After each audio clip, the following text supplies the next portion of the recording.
So our YOU are coming out right now to light the first candle of Advent. I think. Oh, come on up.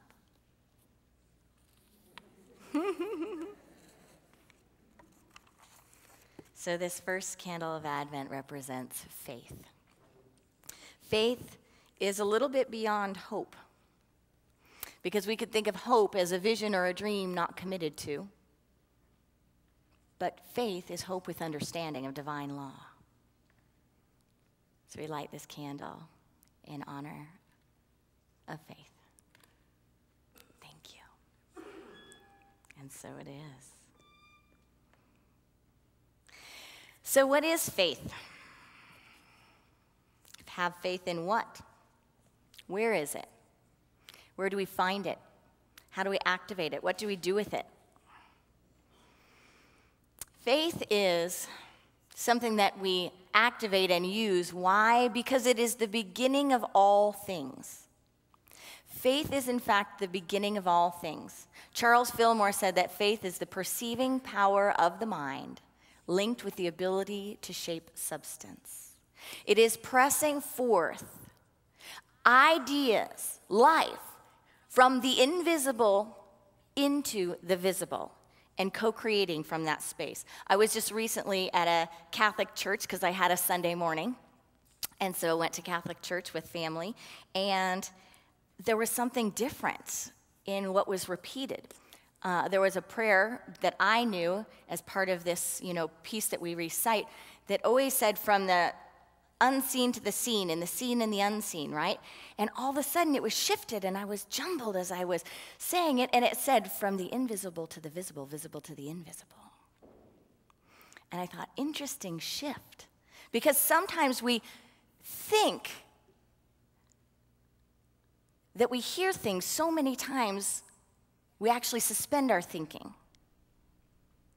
And we don't recognize the mighty majesty of something when we become in a routine with saying it or knowing it, from the unseen to the seen. So my thought in that moment was, wow, from the invisible to the visible, that had more power, more punch somehow than from the unseen to the seen. So how can we use our faculty of faith? How can we activate it in a way to wake up? In Hebrews 11 it says, now faith is being sure of what we hope for and certain of what we do not see. Sure of what we hope for and certain of what we do not see.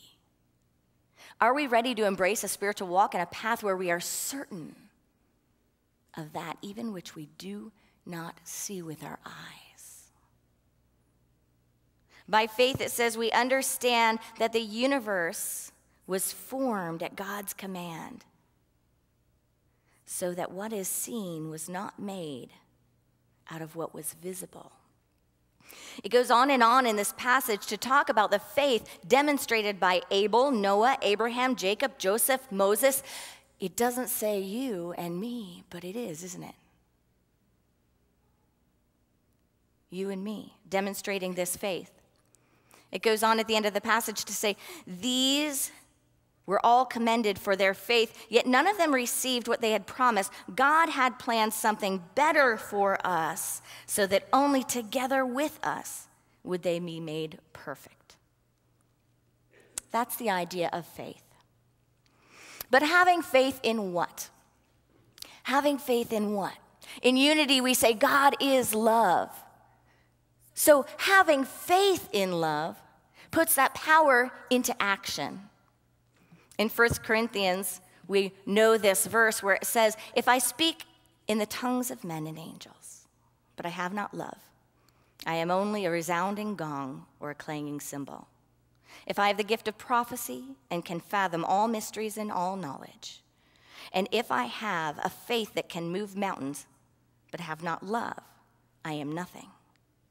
If I give all I possess to the poor and surrender my body to the flames, but have not love, I gain nothing. It goes on to say, love never fails. And then, now we see but a poor reflection, as in a mirror. Then we shall see face to face.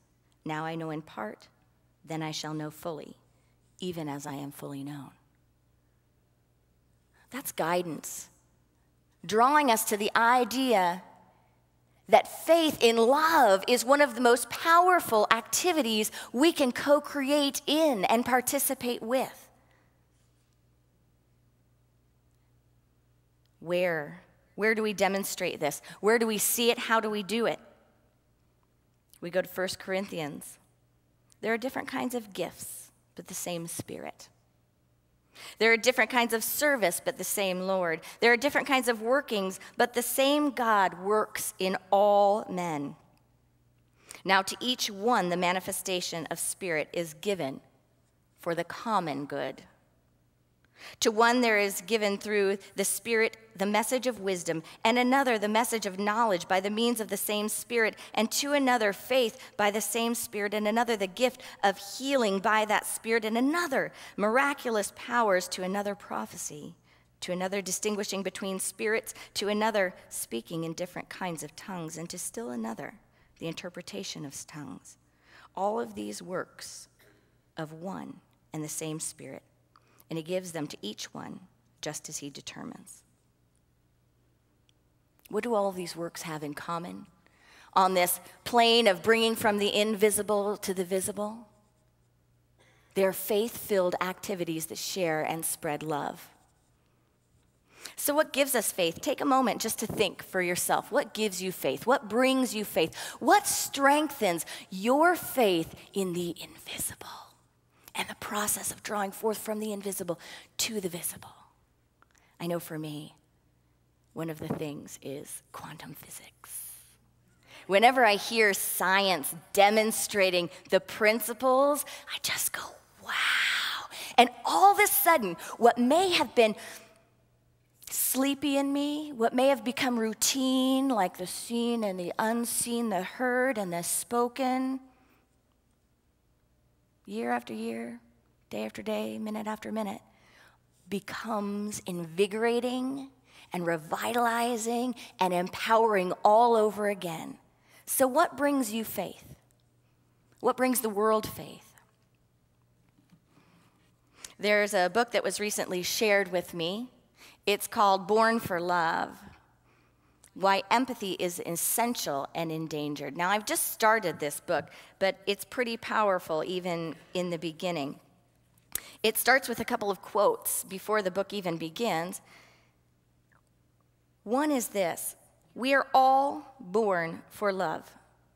It is the principle of existence and its only end. It is the principle of existence and its only end. So one of the things that I believe is what gives us faith is demonstrations of love. Demonstrations that show us that the invisible is actually a magnificent realm of a different reality. Shamans throughout the ages have taught that we live in two different worlds, that there are two different worlds existing side by side: the visible and the invisible, the seen and the unseen. We're here to demonstrate that love. And when we demonstrate this power and this principle that we are born of, we come alive. And we begin to share these gifts for the common good because we share love and we know we are home. The second quote I want to share from this book is from Albert Einstein.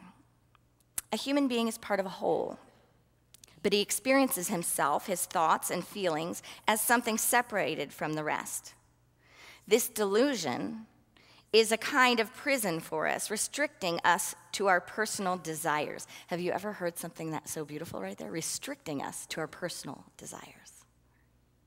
Restricting us to our personal desires. Did you ever have that concept that we could be restricted? It would be a restriction to be centered on your own personal desires. And that in fact you may be set free by expanding those to universal, powerful spiritual desires that not only don't abandon but encompass and expand anyone would consider personal desires. This delusion is a kind of prison for us, restricting us to our personal desires and to affection for a few persons nearest to us. Our task must be to free ourselves from this prison by widening our circle of compassion to embrace all living creatures and the whole nature in its beauty. So what gives us faith? If we can have the slides, please. I want to share with you a few things that ran by my internet, my email in the past few weeks. You may have seen these online.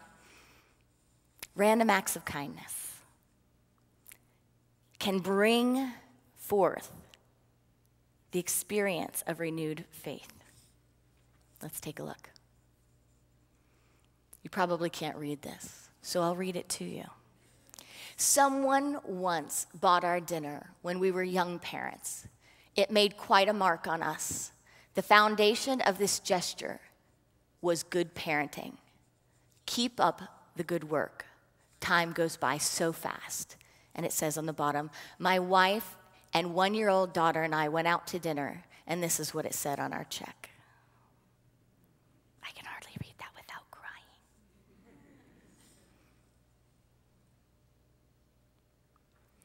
This is a random act of kindness. Your snack is on me. Enjoy your day. And it's on a vending machine. It's $1 taped to a vending machine. Hi. Remember that you are a beautiful human being and you can achieve anything you want. Have an awesome day. I'm a mailman. I sometimes drop these little notes into random people's mailboxes.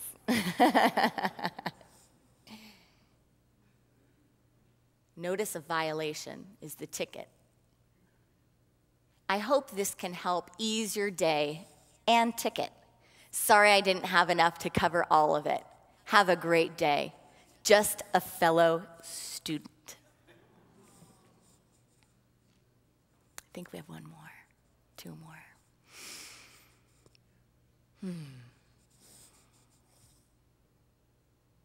And the next slide. Free meal for the homeless every Friday, 3 to 5. Thank you. Can you feel that? Does anyone else want to cry with me for a little bit?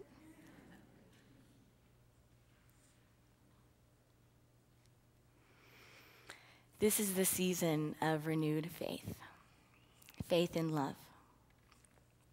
I'm going to share some popping around from the book Born to Love. It was written by Maya Salovitz or Slavovitz and Bruce Perry.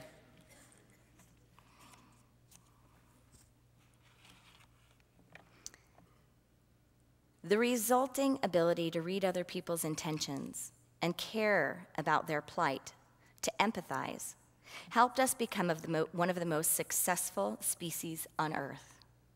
The only one with the capacity to control its own environment.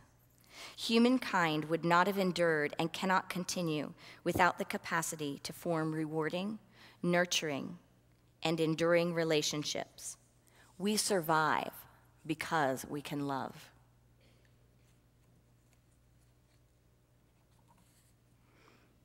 It goes on to say, our brain requires social experience to develop properly. We influence each other's ability to manage stress in a very real and measurable way. These connections are written into the architecture of our nervous system. If people are kind to us, our health tends to be good. But as we will see, we can die. We can actually die from rejection and isolation. The fact that stress is regulated by social systems has tremendous implications for everything from medicine to politics to business to economics, and these make empathy essential for the survival of humankind.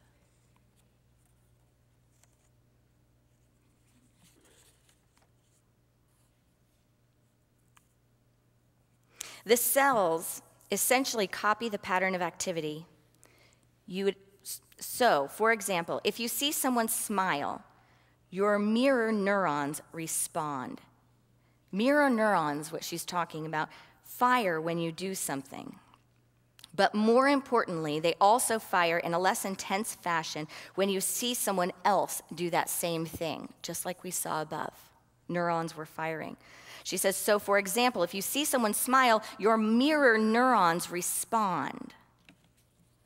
Remember that passage that we just read? For now we see in a mirror dimly, but then face to face. Now I know in part, then I shall know fully, even as I have been known.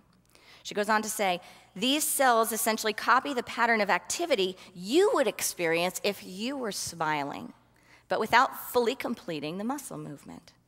And indeed, invisibly but measurably, the muscles in your face involved in smiling do respond slightly, even if you are just looking at a photo of a happy person.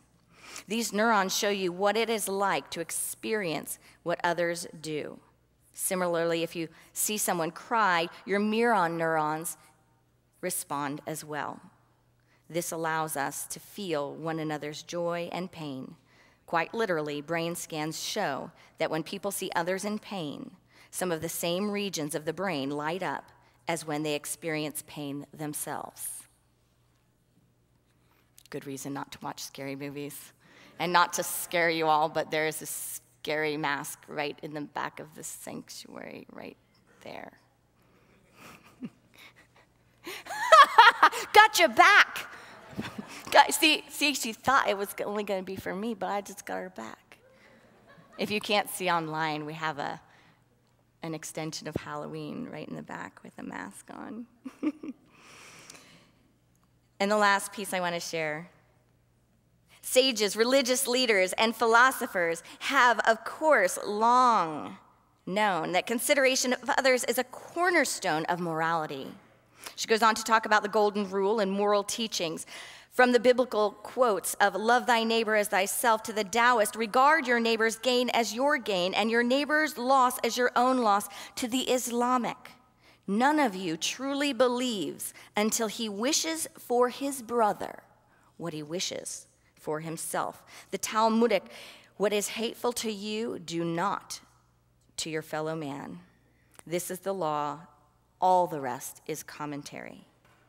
Each of the world's religions express this basic principle. Neurons firing. Without hearing the science behind that, we might not know that it's real, right? But are we willing to step into a world of faith? A world where we use our intuition and our knowing and our listening to expand our conscious reality. I was talking to a friend who has a friend in her late 20s who wanted to have a child and began thinking about adoption. She was looking into her options, feeling like she was getting older, which she's not. Thinking this is the time, and if I'm going to do this, I need to do this now. So she was questioning, and she was sitting at the dinner table with my friend, explaining to her how each time fear has come up, she has gotten signs from the invisible to the visible, from the unseen to the seen, and she has been able to see that things seem to be pointing her and leading her in the direction of saying yes. Now, this is a bold move, and it is a whole new world we're living in, no? Where people are choosing, are saying, I feel this call so strongly to have a child. There's no man in sight. So what do? You go to spirit, right? With everything, we go to spirit. So she is sitting at a table explaining to my friend how she's been getting signs and wonders. But still, she's looking for reassurance. Still, she's saying, but I'm not sure. What do you think? But I'm scared. What do you think?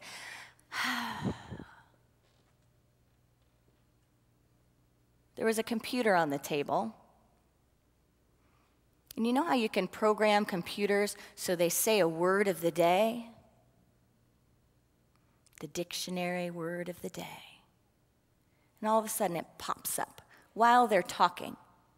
And this is not one of my more woo-woo friends.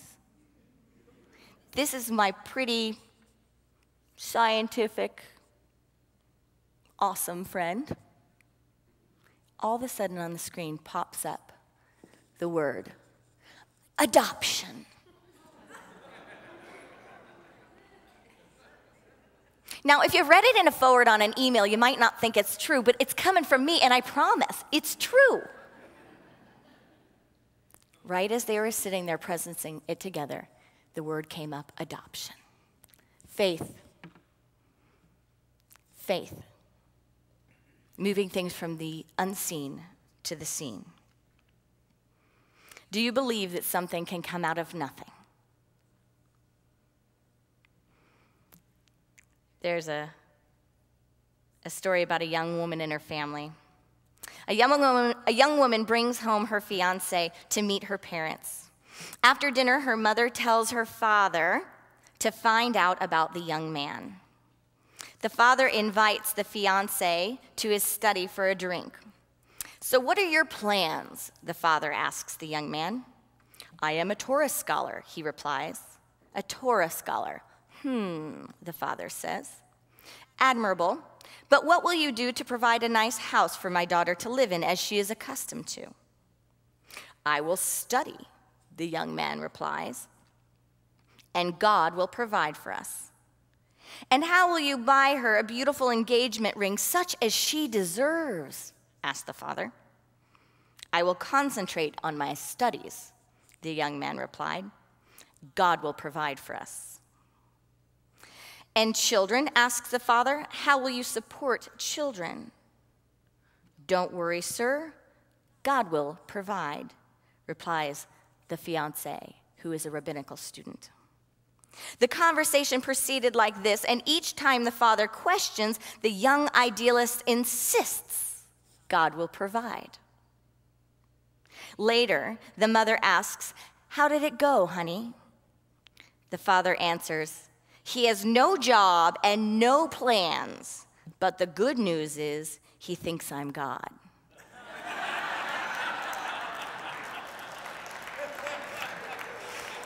There's a German proverb that goes, "God provides the nuts but doesn't crack them." So the tool is for us to apply. It is ours to crack the nuts, to open up the seeds and the fruits of spirit, to plant them and to grow them.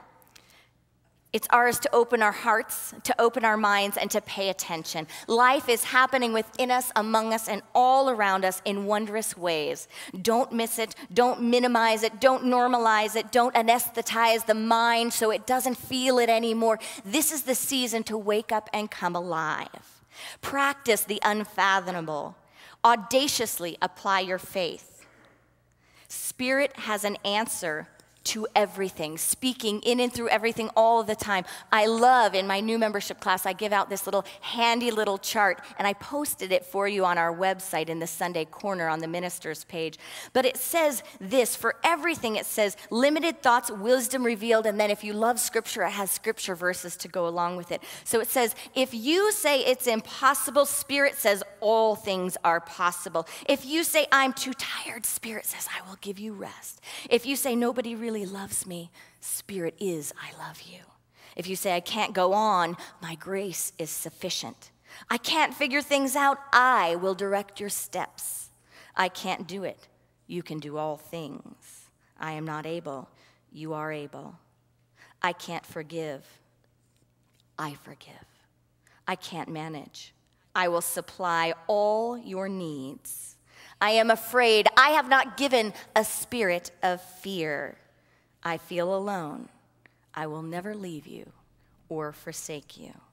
Will you affirm with me right here and right now? Right where I am perfectly positioned to meet my good. Together, right where I am perfectly positioned to meet my good. Do you believe that we are at a global birth point right now, perfectly positioned to meet our good? I believe that we are. We are celebrating this first Sunday of Advent. It is the Sunday of faith. It is the Sunday where we begin to take a journey into a story of the unfathomable, a story that your mind may argue with, your mind may be able to say, but you know what, the story is different in all places, or, but I saw this documentary on the science station, or, but I believe this, but I don't believe that. All of that is okay and more. Are we ready to suspend our belief in the visible and our belief in what we think we know for an adventure of spirit and an adventure in deep faith? Because if we are, I believe that the ancients had wisdom in scribbling up the stories a little bit. So we'd say, but in one version it says there were wise men, in another version it said there were shepherds, and in another place it's not even written, and I heard it might, ba. Maybe all of this is to take us from the head to the heart. Because the spirit of any and every story that lasts through 2,000 years, that has promise and power, cannot be taken in the mind, and it cannot fit in to the systems of the world. It can only be experienced through a pure opening of the heart. Are we ready? Faith is the assurance of things hoped for and the conviction of things unseen. If there could be a birth in a manger with the most unusual circumstances that seem to show that you could not rise from those circumstances, that you could not expand, that you would be an outcast, that you would have a life of disappointment.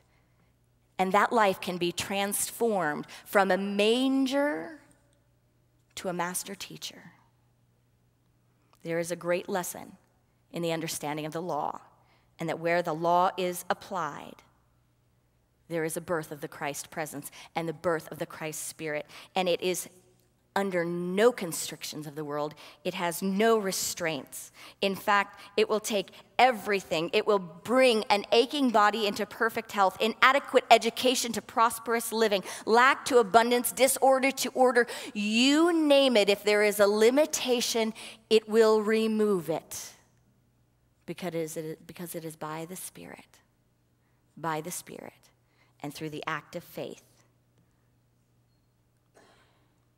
Never let reality get in the good way of a good idea, a vision, or a dream.